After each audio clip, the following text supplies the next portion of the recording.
জয় মাছি কি মোৰ অসমৰ সকলো মৰমৰ ভাই ভনী মা দেউতা সকলোলৈ প্ৰভু ঈশ্বৰৰ অনুগ্ৰহ হওক। প্ৰভু ঈশ্বৰে আপোনাক প্ৰেম কৰে, আপোনাৰ ঘৰৰ পৰিয়ালক প্ৰেম কৰে আৰু প্ৰভুৱে আপোনাৰ জীৱনত উদ্ধাৰ আনিব বিচাৰে। তেওঁ আপোনাৰ পাপ ক্ষমা কৰিব বিচাৰে। প্ৰভুৱে নিজৰ জীৱন দি কেনে আপোনাক উদ্ধাৰৰ বাৰ্তা পঠাইছে আপোনাৰ তাতে।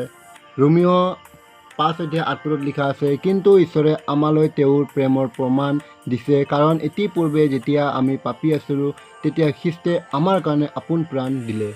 তো ঈশ্বৰে নিজৰ প্ৰেমৰ প্ৰমাণ দিছে আৰু নিজৰ পুত্ৰক আমাৰ কাৰণে দান কৰিছে।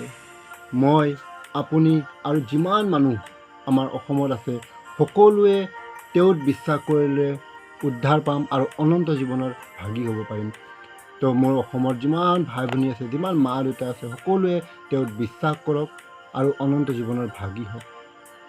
তেওঁৰ বাহিৰে আন কোনো ঈশ্বৰ নাই, তেওঁৰ বাহিৰে আন কোনো উদ্ধাৰকৰ্তা নাই। আপুনি বেলেগ বেলেগ ধৰ্মৰ হ'ব পাৰে, বেলেগ বেলেগ ৰাজ্যৰ হ'ব পাৰে, বেলেগ বেলেগ ভাষাৰ হ'ব পাৰে, বা বেলেগ বেলেগ আপোনাৰ মানা ভগৱান হ'ব পাৰে, কিন্তু উদ্ধাৰকৰ্তা এজনাই আছে, সেইটো হৈছে প্ৰভু যীশু।